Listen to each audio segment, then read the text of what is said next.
Nous sommes vendredi, place à la chronique libre du cinéaste. Jacob Berger revient sur l'information technologique de la semaine, les 20 ans du SMS, 160 caractères, quelques secondes qui ont bouleversé de nombreuses vies.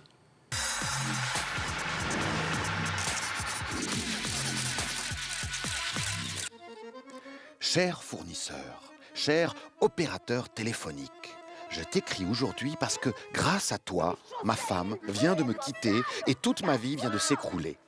Je voulais que tu le saches. Comme des milliers d'usagers du réseau mobile, c'est un SMS qui a causé ma perte. Un petit SMS innocent, tout à fait chaste, qui disait « Je pense à toi ». Le problème était qu'il était signé 0763206395, pas du tout le numéro de ma femme.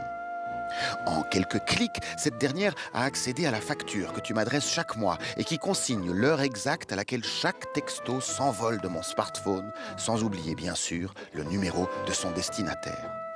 C'est ainsi qu'elle a découvert qu'il y a 2 semaines, alors qu'elle prenait sa douche, à 22h39, j'ai envoyé un message à 0763206395, puis un autre à 2h13 du matin et un autre encore au réveil. Puis 2 jours plus tard, alors que j'étais censé être à un stage de plongée sous-marine, puis un autre et encore un autre.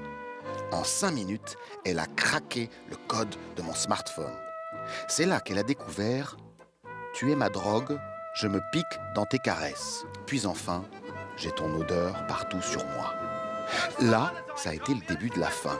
Cher fournisseur, tu m'as volé ma part d'ombre.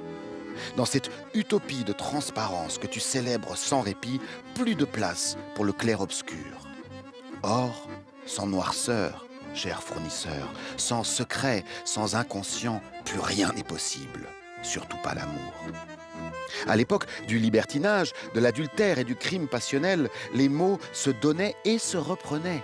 Le secret, le mensonge et la falsification faisaient partie de nos vies au même titre que l'honneur ou la fidélité. Aujourd'hui, selon ta loi, il faudrait être lisible de part en part. Or, tout voir de l'autre, c'est l'annihiler. Cher fournisseur, tu as ruiné plus de vies de couple ces dernières 20 années que l'alcoolisme et le football réunis. Je t'en prie, s'il te reste une once d'humanité en toi, efface tous mes SMS. Et on termine ce journal par quelques images de saison.